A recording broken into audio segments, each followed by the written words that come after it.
Rainey Vol, welcome to Chat 10, my friend. What's going on, buddy? How you doing today? Doing well, man. I'm just kind of preparing for this winter death to come through. Apparently, it's supposed to be really bad and cold. So it's supposed to be like the coldest day since like 2016 or something. So I got the message from our government to say turn your faucets on. So Yes, yeah, it's on its way here in beautiful Chattanooga. I was wondering about all the stuff that I was gonna have to do. The winter prep is real. And yeah, my girlfriend's already worried about, we got to close up the vents, the crawl space, all those fun things, the water drip. Let the Southerners frozen tundra begin. let our worrisome just get crazy like we always do. All the bread's gonna fly off the shelves. Everything's gonna go. Yes, Let's milk's do gone it. because milk just lasts forever by itself. Yeah. Obviously, Milk sandwiches. Yeah, milk sandwiches, toilet paper.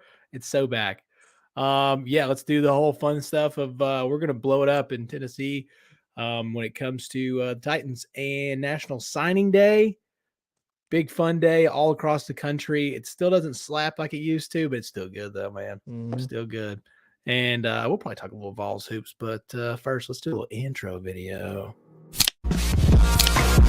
What's up, everybody? Welcome into a brand new episode of Chat 10 Sports, where we're talking all things Tennessee sports and everything in between. If you're watching us from Facebook, YouTube, or Twitter, we do invite you to chat with us live, so make sure and keep that thing live. And if you're listening to us, be sure to follow, subscribe, rate the show, and if you're watching on YouTube, hit the bell for notifications. But folks, with that said, without further ado, let's jump into a brand new episode of Chat 10 Sports. The beautiful voice of Trey Wynn. Unfortunately, he is a little down today. Yeah, boys got a little sick. When you got 3 kids, the flu goes around, it's eventually going to hit you. So I feel like Trey's been out for a minute. Yeah, I was wondering when like an hour designation was going to hit him. That kind of thing. Yeah. Because he's out for a while, but we'll see. Hopefully, he comes back. Maybe he found some new podcast friends that he doesn't need us anymore. Yeah, he probably didn't like us anymore. He's probably already gone.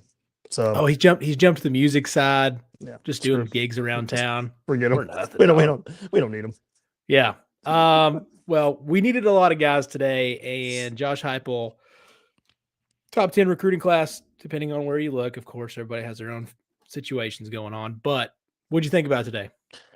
I thought it was impressive. We were talking before the podcast even opened that if we were able to keep all of them, which was very impressive. You look down the list, and when you go to the sites, they're signed, enrolled. And I think there's one running back out of Georgia that is still just committed. But other than that, man, it's impressive recruiting class. Last year's recruiting class, I think, was number 20. This year's number 10.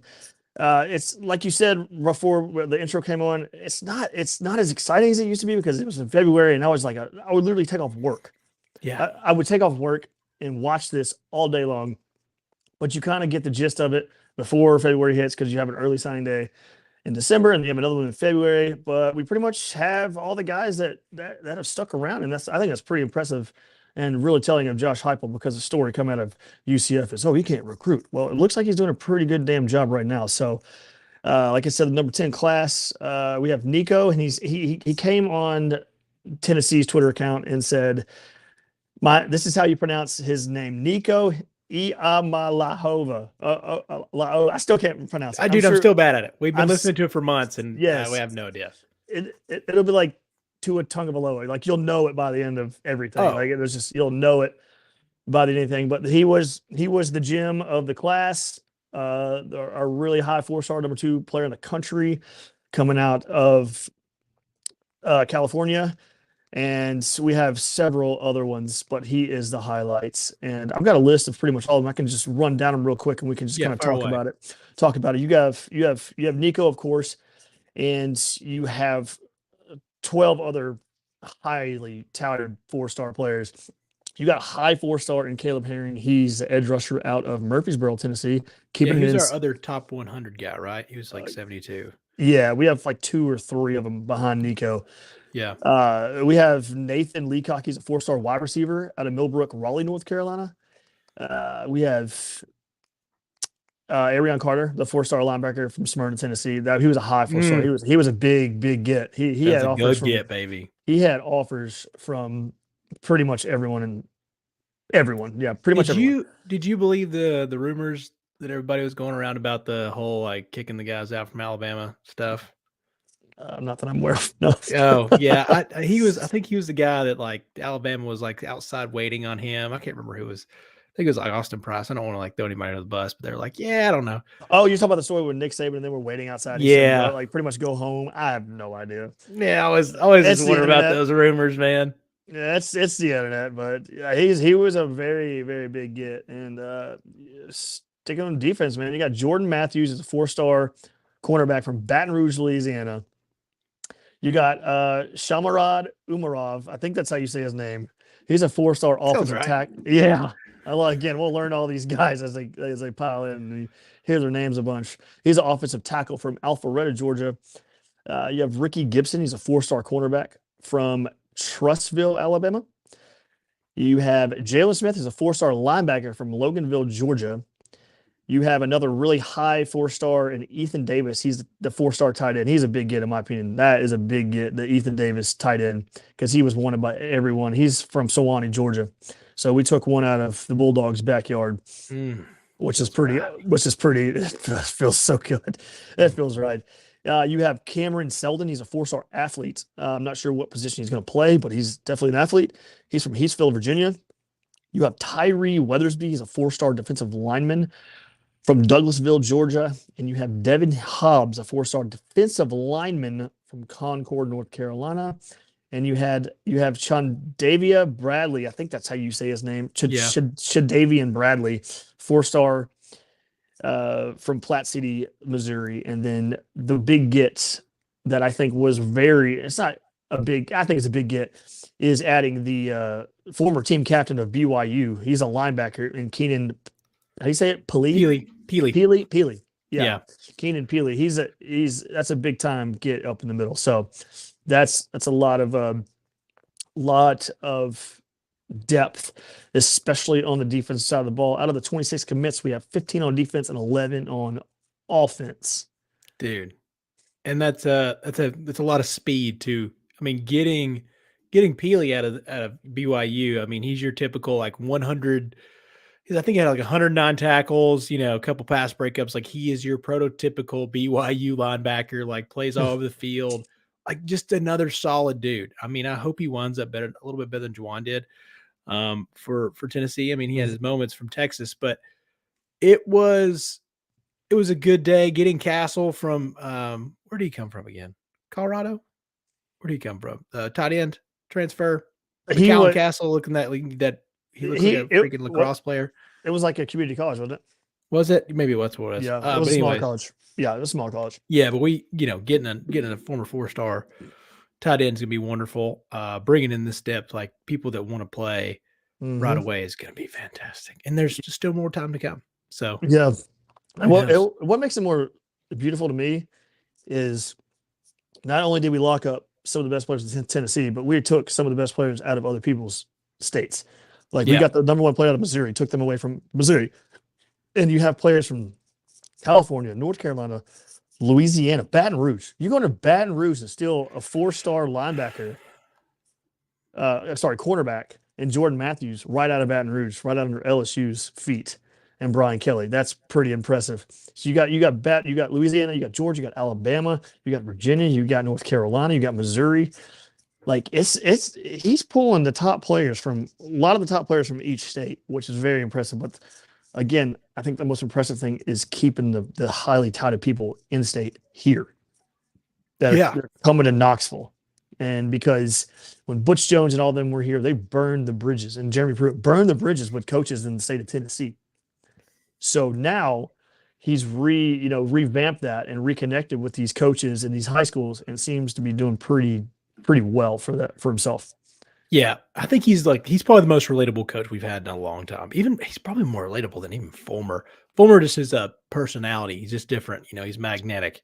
I get that, especially when he's younger and he had the clout. But with Heupel, he walks in there and you're like, it's just a good dude. It's just a dude, so there's always that weird part of recruiting, and it's not just Heupel. Clearly, it's other coaches going in there. With the people stepping up, and the OC for next year is going to be a different. With Golish gone, it's going to be a different run. But clearly, Halsey stepping in as quarterback coach, he's a big part of the whole Nico recruitment. I do worry about what happens to these defensive players because I'm not the biggest Tim Banks guy. I think there could be some possibility. I just want to see what it's like. And I know he's only had 2 years, but if Willie Martinez isn't gone, then it's like, oh, we got cornerbacks that won't learn how to play. So that's my only worry. It's like we get guys, but can we coach them? I throughout the season we put a lot of blame on Tim Banks, and it's rightly so, because our defense got progressively worse, kind of like it did last season. But then again, you kind of got to look at the amount of defensive players that they're signing in this class, because they know there's a need. And when you see that many players, they're filling in that need. And I think it has a lot to do with depth, because you just can't sit there and rotate these players in and out. And that's why they got the depth of linebacker. And you got several linebackers coming in this class, and you just have rotational guys, man. It's just like, that's just a beautiful thing when you're starting to put depth together and rotational guys, and you can rotate people in and out, especially with this offense that we run. It's a major need, and it seems like they're trying to fill it as best as they can right now. So, yeah, they're trying to. We got some good guys. I mean, it's not the Alabama 4-star and 5-star hitters. I mean, taking those 2 linebackers out, they got the edge rusher. Bama did what Bama does. Probably going to be one of his best class, if not his best class ever for Saban. But hot damn, man, like this was a really good get for Tennessee. And as you mentioned, that was the biggest part. When you mentioned that, so right. Keeping the guys in play the whole time. The whole time. There was no, you look on 247 all day today, it's like flipped prospect. You didn't have any of those from Tennessee. Yep. You kept your boys.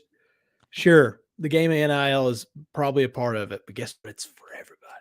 Yeah, exactly. It's open and even playing field. Yeah. That's my biggest part was like, yeah, go ahead.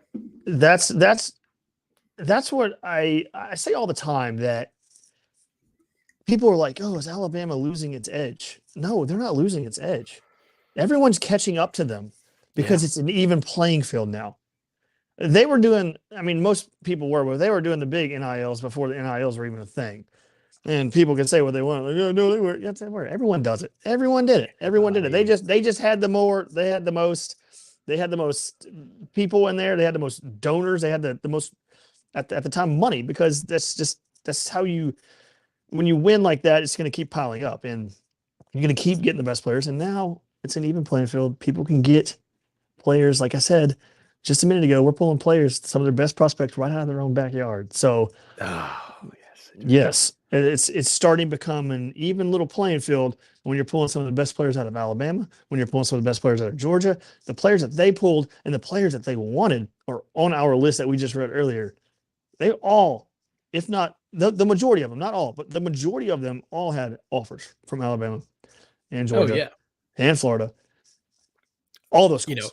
Yeah, Arian had one from Ohio State. Like we're beating out teams for the first time in a long time and making it known. I do think that's a big part of it. I was just talking about it today.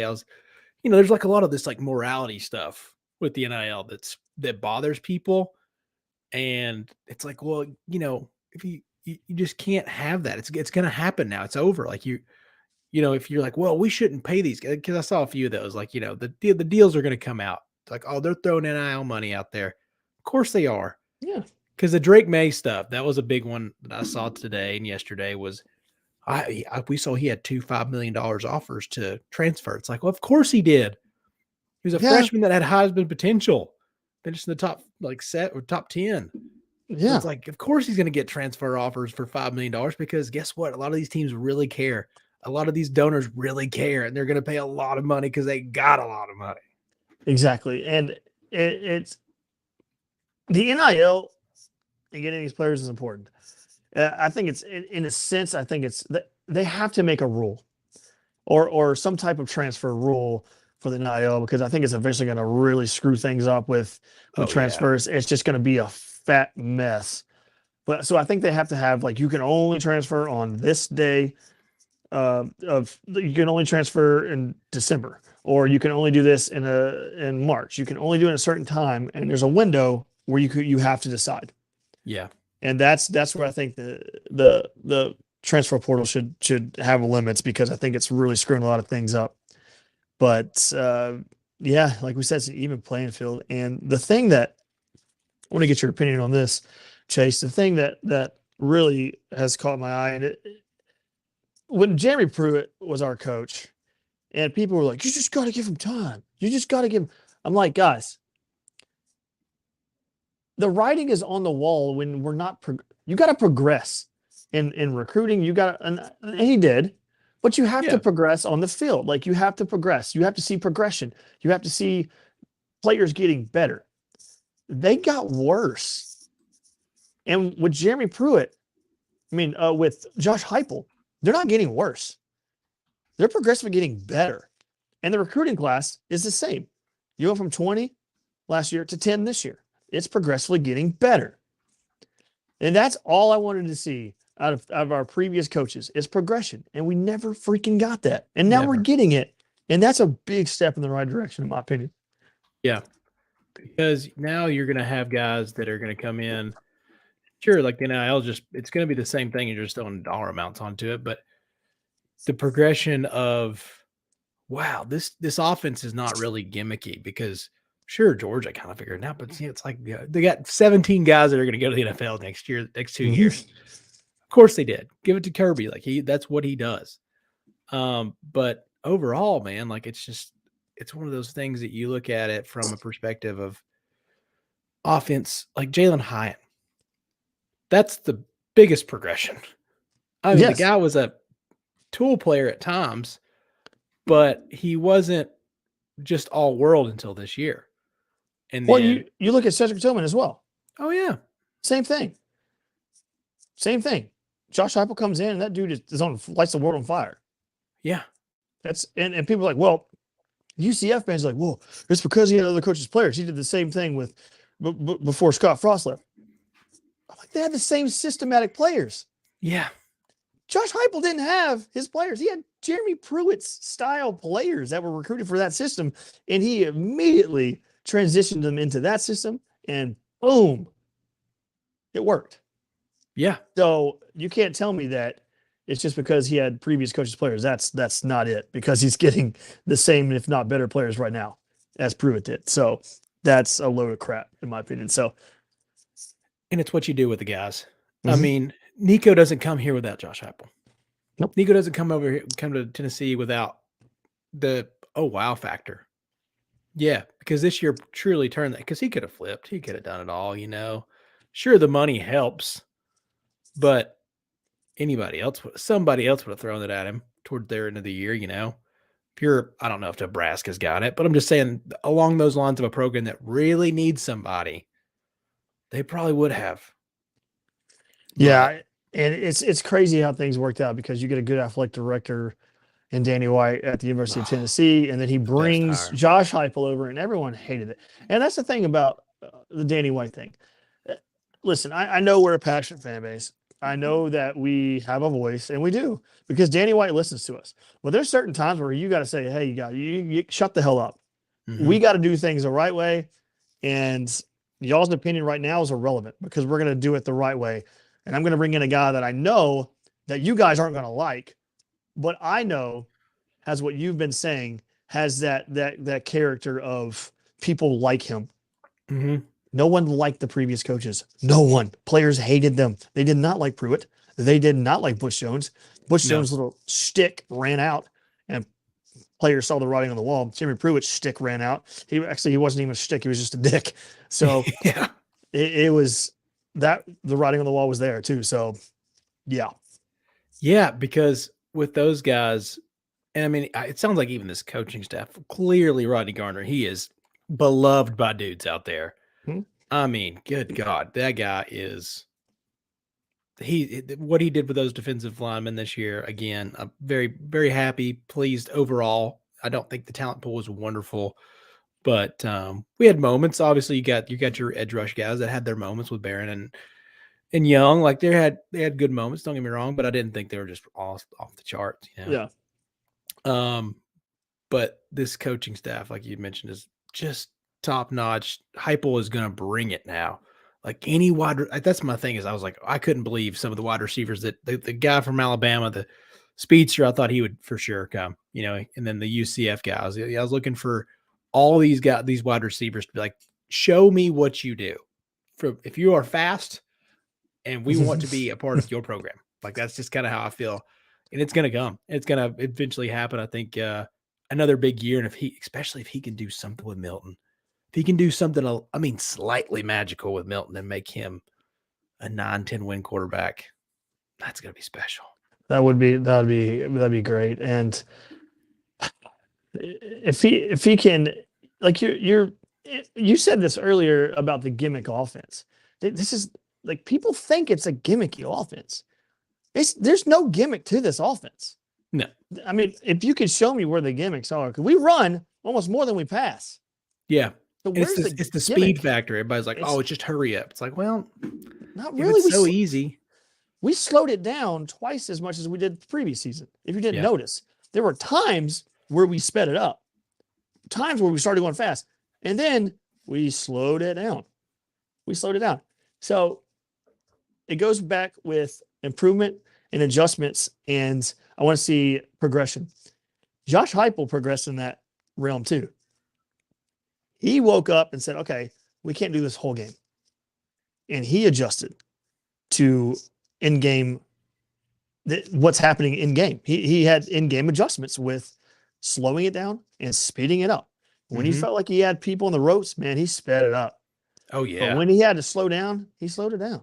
And he adjusted. So that's one big positive, too, with Heupel as well this season, is with his players. I feel like he's making adjustments, and he's getting better, too. And so are his players. Yeah. And when your players see you getting better, they're going to get better too. So, and with him, it kind of feels like he went from full court press the whole time to now being like we're only going to press after we make a basket, which that's exactly. Like, it's like an old school mentality on that. Like if you're in the old school pressing team, that was a better way to go about it. You learn you're like, okay, we can't press the whole game. It's just kind of dumb. Like they're getting easy layups. Like, that's kind of how it felt for some times in that Tennessee offense the first year. But now it's like, all right, we're just going to make sure the momentum stays with us, and we're going to push the gas pedal, and we've got momentum even more so. That's how he felt this year, was when you translate, you're going to go from basketball to football here. It's after a made basket, after that first down, Tennessee just turned it on. And I think that's what they're going to do to Clemson, and I don't think Clemson's going to have the speed for it. Next Friday's going to be fun. Next Friday's going to be very interesting. I really hope that the speed factor comes in against Clemson. It's going to be fun because they're missing two of their top defensive players. Yeah, that edge guy's going to make himself a lot of money. But we're only, if you think about it, honestly, we're only missing one guy. And that's Jalen Hyatt, because we haven't had Cedric Tillman all season. Yeah, exactly. It's kind of one of those things. If you think about it, yeah. And to be bluntly honest, our offense was better without Tillman. So I don't care. He's a fan favorite. You can't say things like that. I know, but it was. So yeah. But it'll be fun to see how it goes, because Brew's stepping up already. Like he's part of media. He's part of the media now. Like he's gonna be one of the guys that talks. Ian Warren, like they were up on the studio stage today, and they're gonna be ready. Like it's one of those deals. Like he's gonna step right into it. But if you're listening and watching, please like, subscribe, all the fun stuff. Share the show. We need the algorithm fun stuff. We need all the typical podcast live stuff show. So if you could do that, that'd be great. Let's talk a little Vols basketball. What do you think about Arizona game? Yeah, we can go back to that. They had an impressive win tonight. We'll get into that. But it was against Austin P, baby. Yeah. Listen, after watching that game, Tennessee is one of the best teams in the entire country. They had to fight through just the dumbest of dumbest calls from the officials I've ever seen in the existence of watching Tennessee basketball. It was some of the most atrocious, pathetic, horrible, lame attempt at officiating I've ever seen. When it's that one-sided, and they shoot 27 free throws, you shoot 10. The foul in the end on Key, where he just got blasted across the face, and there's nothing. And even the Arizona players slowed down, like, like we just, and they're like, oh wait, he didn't call it. Grab the ball, let's go. Yeah, one of those things. But I said this on our podcast, the channel Tennessee podcast, that in my opinion, and I've taken like a little bit of flack from this, not from too many people, but some people are like, you're an idiot. I don't think I'm an idiot. I think that this team is probably one of Rick Barnes' best teams in tournament type teams. Not best teams. Yeah. But teams that I think can make a deep run in a tournament because they're big, they are long, and they're athletic. And Rick Barnes hasn't had a team that's this big.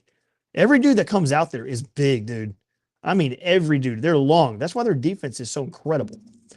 So if they can find some type of spark on offense, come March, this team is going to be I think one of his more dangerous teams that he's ever had in a tournament, because they're built for a tournament.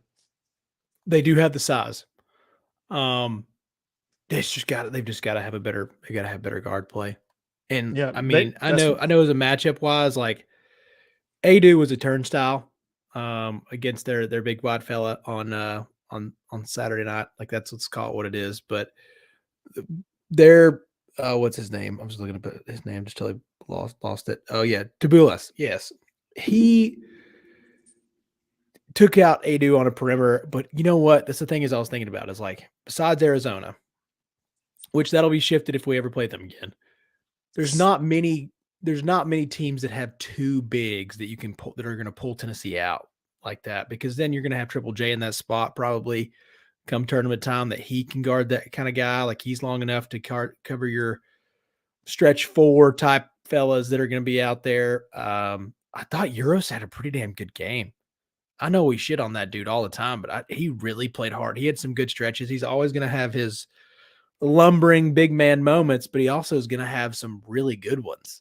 But we're just going to have to find some more consistent guard play, because that was the best game that I thought Ziegler played maybe all year. And then, but dude, Vescovy and Key played okay. You know, it's just like, dang, if we can get two U3, that's what we needed one time. And like you said, the officiating was tough with the charge calls. Vescovy, his shoulder has been hurting pretty bad. Yeah. I mean, tonight he had 18 points and 5 for 5 from 3. Yeah. So you like to see that, because you just want to see shots go in. And once you see those shots going in, it's a lot easier to, have the confidence to, they're going in now. It's like any of those things, you start doing good things several times in a row, you're like, I've got confidence and I'm going to keep doing it. And you keep seeing it happen. You're just like, okay, this is good. And he hit those tonight. I know it was against Austin P, but he was hitting them, and that's all that matters, because once it's basketball, it's like when you're not making a shot, you go right up underneath the rim and you make a layup, and then you go back about 5 feet and you shoot a jumper, and you go to the free throw line and you shoot that and that goes in. You just got to see one going, and then you kind of get a feel for it. So hopefully he's got a feel. Hopefully because that's a huge threat. Huge. We have to have him. Like he's by far. I mean, he and Key are going to be so relied on a 3, because if I see freaking Ziegler chuck up a couple more of those pull up jibby jabby 3s, I'm gonna lose it, dude. I'm gonna freaking lose it. Like I know you're a good shooter, but like you ain't that good, dog. You ain't that good. That kills our offense. But he played a lot better on Saturday night. They're gonna be there's literally 12 teams that I can look at and like they're very similar. Mm-hmm. You go down the line between Houston, Tennessee, Purdue's kind of in their own category right now. Arizona, like they're all big. They can play defense. They can score sometimes, but they can all have some pretty off nights. Hell, even Carolina. Like I know they're not playing great right now. I get that, but they also have the length. They have 2 guards. If you want, there's a typical tournament formula when you're going in to put some bets in on like a futures a tournament. Because when it comes tournament time, you're looking at good guard play and a big that can dominate. And teams like that got it. Now Tennessee has to find that guard play, because you're not going to be putting a whole lot of money on them. But the Virginias, Houstons, all those teams, very similar. So there's gonna be like 15 teams. You're gonna be like, well, I can see them winning it. Yeah, and you're right about the guard play, but what really caught my attention to what you just said are those teams that are always deep in the tournament because they have that size. Yeah, exactly. There goes my main point. Yeah, we're gonna be big, and they're big. I want people. This is a pro Euros plug here. Like, you've got to stop looking at him like it's his first year again. Like, he's better. Like, he's not the greatest player on earth, but he is better. He's gotten a lot better at rebounding, and I don't know where his passing came from, but all of a sudden he's a really good passer. Good passer and good like defensive awareness. Like, I mean, he had a couple plays. I mean, they're not the most graceful. He had that one he picked off and like threw it. Like, he caught it. He I guess they tried to throw the quick lob or something, and he stole it in the air and threw it back out. Then he fell down. But it's a good play. It's a good. And Gavin, who you're talking about is Jaime Jaquez. That dude cooked Kentucky last Saturday, dude. That was awesome. He is a stone cold white boy that he's so good. Jaime's really, really good player. Preseason All-American. Just like pull up jumpers, layups. I mean, he's just dogging freshmen. It's one of those like the old man at the YMCA, because I feel like Jaime's been in UCLA for 17 years, just dogging those young kids. He's like, oh man, I just know where you're gonna go. I just know where you're gonna go. Those kind of players. That's the weird thing about like all the COVID years. You have guys that are playing for 6 straight years. Yeah, against college players, and you're like, oh, they know exactly where I'm going to go. They've been here. They've been playing for 30 years. I can't remember where I read this or what team it was for, but there's a player in college football that got his 9th year of eligibility. He plays for Oregon. Yeah, his 9th year of eligibility. The other day. I was just like, I had to double take it. I was like, did they get the 9 mixed up with a 6 or something like that? Like, I was just like, so you're 27. Yeah, it's the same as like Brandon Whedon when he got drafted by the Cowboys. He was like 28 at quarterback for Oklahoma. Oh, yeah, he was that. Oh, he's old, bro. He was almost 30. Wow. Yeah. Wow, not a futures pick. Okay. Yeah, he came out of Oklahoma State, I believe, and he was 28 years old. So wow, he was old. Okay, older. So yeah. Speaking of Oklahoma State, their quarterbacks in the transfer portal, dude. There's so many. There's so many good little transfer portal pickups out there. Grayson McCall, Wisconsin quarterback Mertz went to Florida today. Good. I mean, Napier had a good day too. There's the Florida thing might actually work out for him. No, I don't think so. You don't think so? Sucks.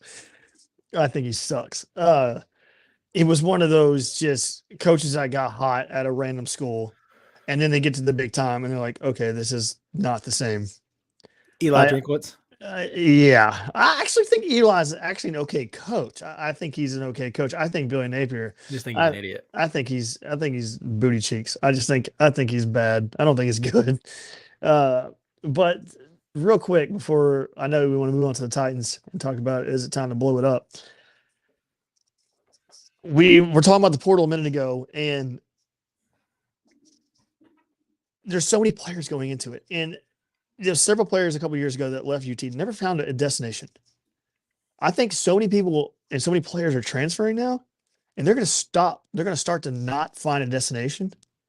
And I think it's going to slow up the portal. I think it's going to be one of those things like, oh crap, people aren't finding places to play because there's only a certain amount of people that can, fit on a team, a roster. Yeah. And if they're full, they're full. Like, you can't take them. Like, and I think that there's going to be so many people in the portal that don't find destinations, and people are it's going to start to get out like, oh crap, is this a good idea or is this not a good idea? Because so-and-so didn't find a place and they were trying to talk me into it, and now they're sitting on the street with no place to play. Yeah. So I think that could slow it down a little bit, in my opinion, in the future. So I saw the other day that in the last 2 years, 47% of the transfer portal of the Power 5 players have either gone to the FCS, JUCO, or are not even playing. Exactly. That's scary, dog. Yeah, grass ain't green on the other side.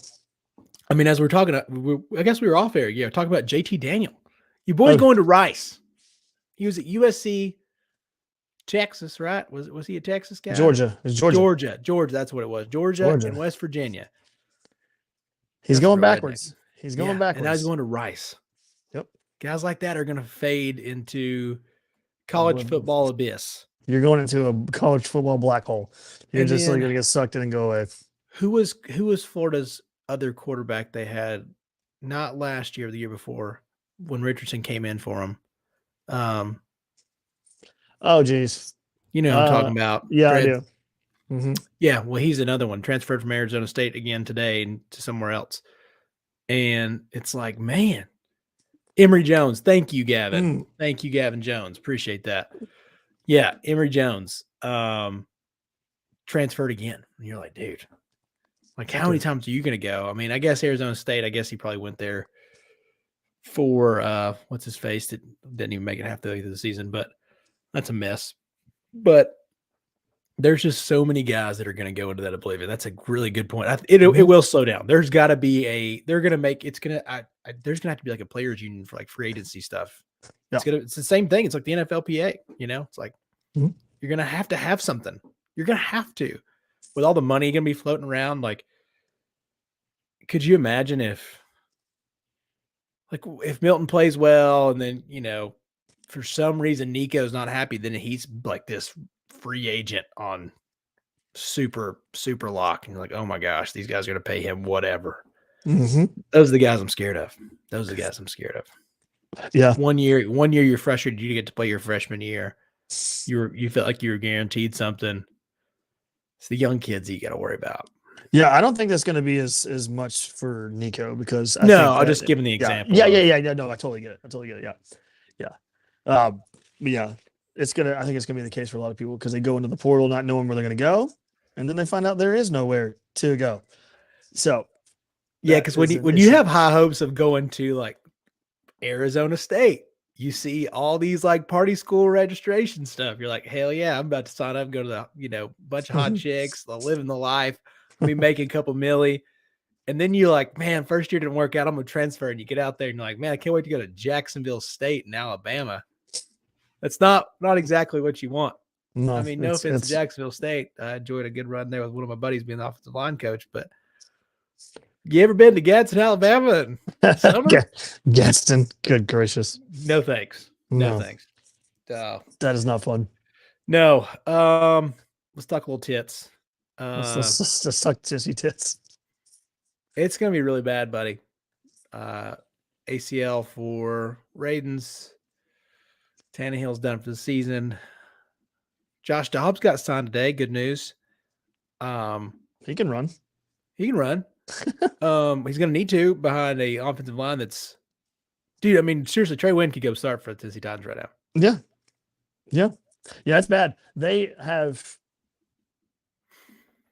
slim to nothing at offensive line. And you feel bad for Tannehill because, dude, tried to just tough it out as much as he could.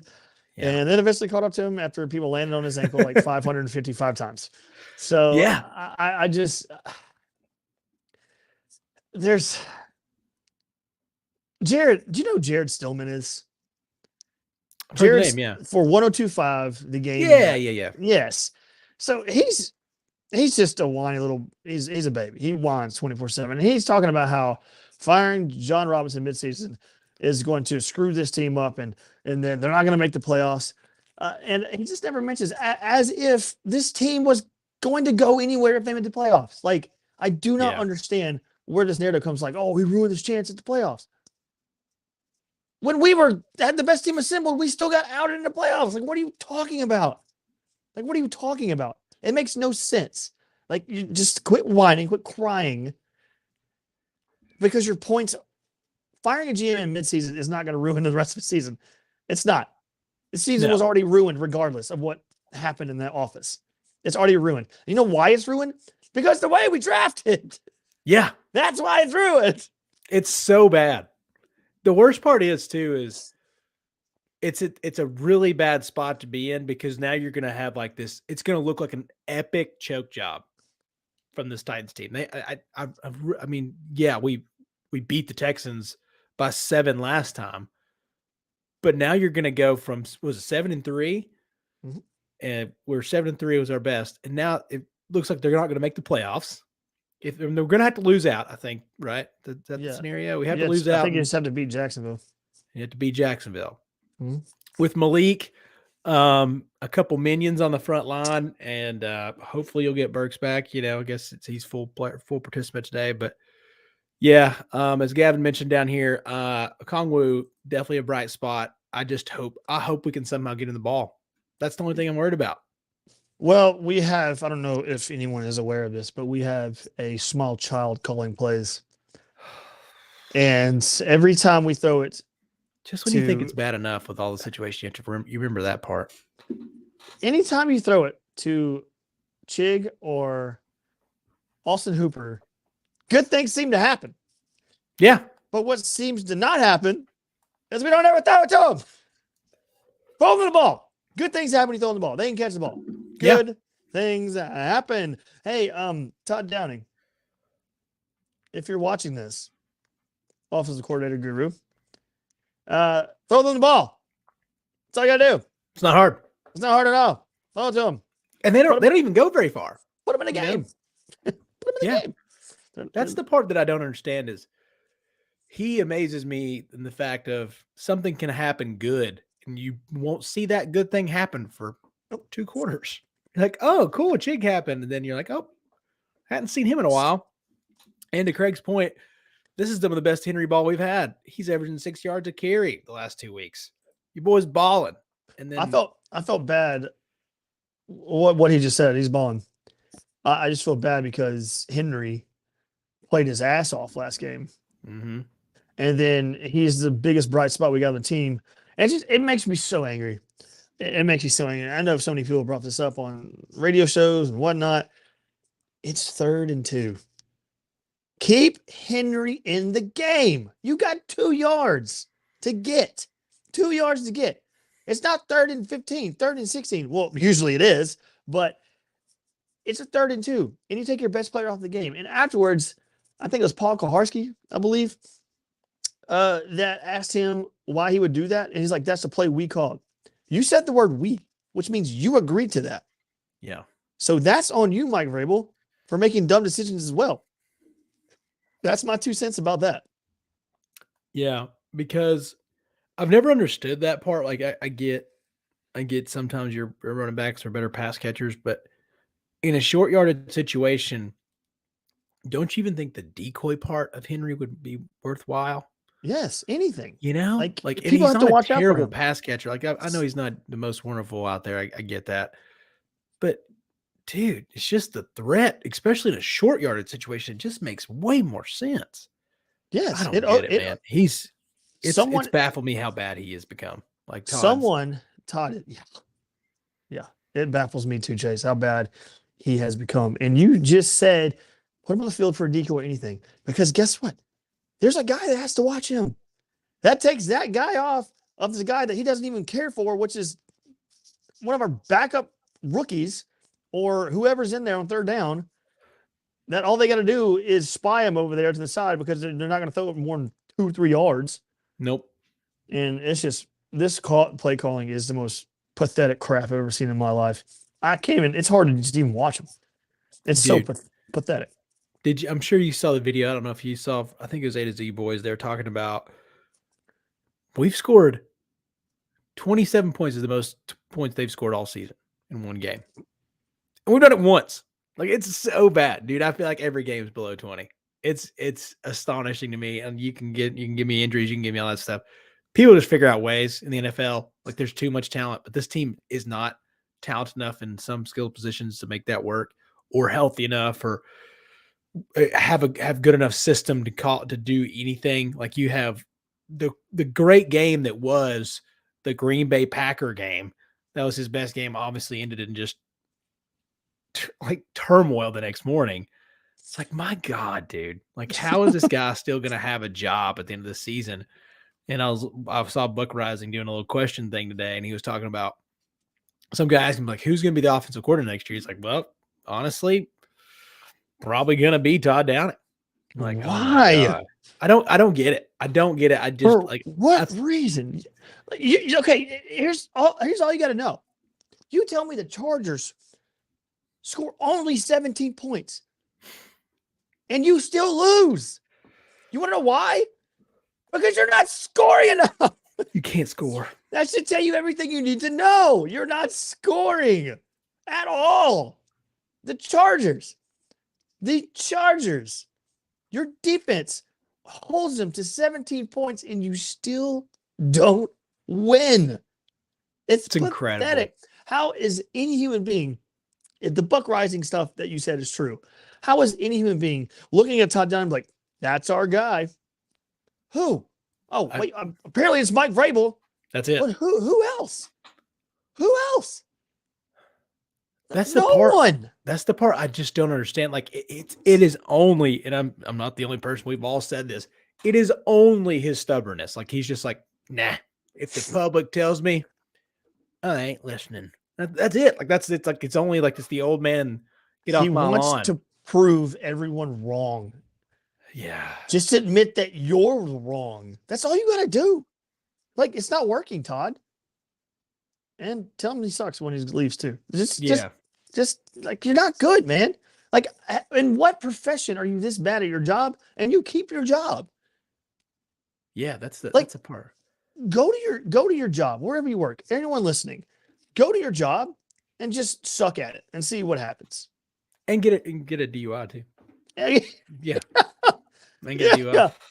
Forgot about that little nugget, but yeah, that's the worst part too. Is like. Not only that, you guys had an out. You had the perfect out. Unfortunately, it just came after his best game, I guess. I don't know. Against not a very good Packers team either. Only best game. Yeah. But you know what the thing about it is too is, God, I think as a fan, like as just an NFL like playoff fan, I would rather watch Jacksonville in the playoffs than I would the Titans. I really don't want to watch this team. Like, this is not a team that I want to watch. I'd rather get a better draft pick than I would go make the playoffs and get our ass beat again. Do we win another game this season? I think this is the only week that you would get that. Like it's going to be a close game against the Texans, but they're playing pretty well. And they're losing, but they're playing pretty well. Like, yeah, they're not playing terrible. Yeah, because the last 2 weeks they've had those big double-digit betting spreads against them, and they've covered. Like it was a super cover, I guess. 99% of the bets were on like Dallas plus 17.5 or something crazy like that, and they covered. They had the lead. Like Texans had the lead against the Cowboys, and then they go out and they play freaking Kansas City close. Gavin asked, what's the schedule? So then it's Texans this week, Cowboys on Thursday night, and then finish out in Jacksonville, right? Correct. Yeah. So, and I don't know. Nissan Stadium is going to be 75% Cowboy fans. Oh yeah. Yeah. We're a huge, like they get to stay for New Year's. Like it's going to be sick. Oh yeah, dude. They're going to blow our city up, man. They're just going to be everywhere. Yeah. They're going to be everywhere. It's like, remember when always Broadway had to like turn up a whole new volume whenever the Blackhawks came into town. Yeah. Because all the drinking. It's gonna be the same thing with Cowboys fans. Mm-hmm. Mm-hmm. There's two teams that I've been a part of, or two games, sorry, that I've been at the Titans Nissan Stadium where I was just blown away the amount of people. That was Cowboys. And the Bills. Bills were great. And the Bills fans are on another level of just insanity. Especially right now. They're on another level. They're insane. They're loud as hell. I mean, loud. Loud. Mm-hmm. It's like college game loud. They're loud. But those are the two big ones. And maybe the Steelers. But, yeah, they're going to take over Nissan. So, have fun. Yeah, because nobody wants to watch this team anyways. Like as a fan, you're like, let's be honest, we're pretty soft down here. If you're they'll want to travel. They want to come to Nashville for New Year's or something different. Titans fans won't want to go out on Thursday night. Like it's a whole thing. Yeah. They just don't want to do that. I get it. I don't want to go up there. Got invited to go. Don't want to do it. Just like, no thanks. I'm cool. Yeah, I think from Craig, I heard the same thing. I think Kansas City took over pretty well too. They did. Yeah. But those are the two teams that I just remember that were just outnumbered us by so much. The entire upper deck was Bills fans. I mean, the whole thing. Did you went to that Monday night game, didn't you, last year? I've been to both. I went to both of them. Did you? Okay, because Yeah. last year was it was so much fun, man. That was one of the funnest games I've ever been a part of. But yeah, those two fan bases are awesome, to be honest. Like I thought it didn't wind up being the big snow game. I took the under like an idiot when my boy Chill takes our group and was like, "Hey, saw the field," and was like, "Over, baby, take that over." And it like hit like the first half. But yeah, I thought it was fun to watch like Bills fans kind of go crazy with the snow stuff, like throwing snowballs. I was like, it's probably not the best thing because I saw a couple like drop passes that might have been caused by the snowball, but I was like, well, that's fun. Anything else you got on Titans? Like, what else you want to say? I don't, man. I'm just. It's exhausting day. It's so repetitive when you talk about them because it's so you watch it every single Sunday or every single this week Saturday. You watch it every single week, hoping that there's something that's going to be different, and it just pisses you off all over again because nothing's different. It's still the same. Nothing is different. It's getting worse, actually. So, yeah, it's bad. But yeah, that's all I got on the Titans. That's pretty much all I got. Period. So, I mean, yeah, I don't know, man. Like it's one of those like watching this injury report. And yeah. Tannehill's. I mean, I don't know. He doesn't come back. We saw him the last time as a Titan, probably. Weird feeling. Maybe the last time we see Henry these last 3 weeks, it's gonna get real dicey. I think it's gonna be completely just like the graphic says at the bottom of our live feed right now. Is it time to blow it up? They're in the midst of blowing it up right now. So yeah, if we lose, especially if they lose all three, which if we don't win this week, we won't win. We won't win that. I mean, the Jags are playing too well. Like Trevor Lawrence has kind of turned into the guy now, like to give him all the credit in the world. I think they missed on. I don't know if Walker's the greatest thing they ever got, but yeah, they're a good team. They're a pretty dang good team right now. And they're hot. I mean, so I do have a fan or fraud for you whenever you're done. Go for it. Eggnog, fan or fraud? What's the alcohol in it? You can choose your alcohol. There's a Jack Daniel's eggnog. Yeah. Jack Daniel's Fire or something. Yeah. It's pretty on spot. And it was actually after that Bills game. What was that? What was that Bills game? Was it the 23rd or 4th that year? 2 years ago? It was some night game. 3 years ago? Yeah. Yeah, something like that. It was some night game. And we'd been drinking, kind of tailgating all day. Because it was like everyone was off work the next day because of the holidays. Tennessee played one of the games like they're playing this week on like Christmas Eve around the holiday. So everybody was off the next day. And tailgating all day, go back. Kind of sobered up a little bit. Start drinking the eggnog. Done. I was done. I was done. That'll done hit you hard. Done. Because it's so good. Yeah. And next thing you know, you're like, I think I had too much eggnog. I've never had. Craig comes in telling us he has the Evan Williams eggnog is where it's good. I've never had it. I've had Jack's. Pretty, I'm not an eggnog fan. I think it's a big fraud. I think it's a Christmassy thing, but I don't think it's a big fraud. It's just heavy on the stomach. It is. There's just so many other things that I would rather have during Christmas time. Your boy's gonna gain some weight. It's just what happens, and I'm happy with it. Yeah, I'll blame that on the beer. So, oh yeah, get out the whiskey this week. I'm a big beer guy. So, what is your beer choice for you? My beer of choice, if I had to choose, are we you going have one beer for the rest of your life? What is it? One beer for the rest of my life. Man, that's a tough one. That's a really big tough one. That's really hard for me to decipher there. I really like man. Give me Natty Light. Just kidding. You don't hate it though. You don't. I mean, it's one of those like you probably like consistent. I'll drink it at the beach because it's light and it's like it doesn't go heavy on you, man. But if I'm sitting here trying to drink a nice, I really like Yazoo Gerst. Ooh. I really like Gerst. I really like the ambers and the stuff like that.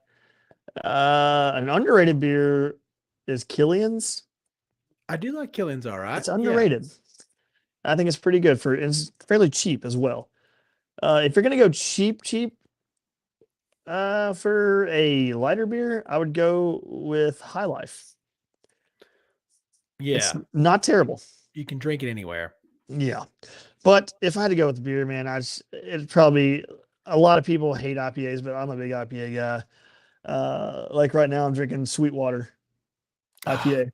Sweetwater. I love it's I'm good. a big 420 is one of my probably my all-time. Good. Just it's like the class, it's just like it's just a certain class. It's not, it's nothing here. It's nothing here, but it's like right there and just solid for any situation. I got one. If I had to drink a beer the rest of my life, it's not too heavy. It's not too much. I would have to go with All Day IPA. All Day IPA. All Day IPA. It's light and tasty. Lighter and tasty. Because you can drink it. You can drink it all day. Wow. All right. It's a pale ale. So All Day. I don't think I've ever had it. It's got like the trees and the camping stuff on the front of it. It's like, dude, beer can, like especially these microbreweries now, beer can labeling is on a different level of advertising. This one's the best one, I think. I'm gonna go look it up. All Day IPA. Go look it up, my friend. Go look it up. I'm gonna start drinking that before basketball games. All day, baby. All day. Just getting buckets. All day. Getting buckets, son. Well, buddy, I appreciate you coming in, filling in for young Trey Wynn. We miss you, Trey. As always, like, subscribe, follow us, share us. You can follow at Rainey Vol himself on Twitter. Where else you at? That's it. That's it. You're a Twitter guy and just dominates Twitter. Channel TN. TN. Yeah. Y'all are just doing Mondays, right? We do Monday nights. Yes. Monday nights. Correct. And are you going to be doing next Monday post-Christmas? We'll see. We'll see. We'll see what's on deck. We'll see what's on deck. We'll see. I am not 100% sure yet. Got to see what's going on. So, yeah, big trivia episode just dropped for you guys from them. So check out Channel TN, Twitter, everywhere, Spotify, all the fun stuff that you guys know about. We don't have to say it. You listen to every podcast in the world. So here you go. Appreciate yins. You can follow me at MCGreen423. We love yins. Appreciate everything you do. Merry Christmas. This is it for a little bit. So yeah, man. Merry Christmas. Merry Christmas, boys, girls, all of yins. What's up, everybody? Welcome into a brand new episode of Chat 10 Sports, where we're talking all things Tennessee sports and everything in between. If you're watching us from Facebook, YouTube, or Twitter, we do invite you to chat with us live, so make sure and keep that thing live. And if you're listening to us, be sure to follow, subscribe, rate the show, and if you're watching on YouTube, hit the bell for notifications. But folks, with that said, without further ado,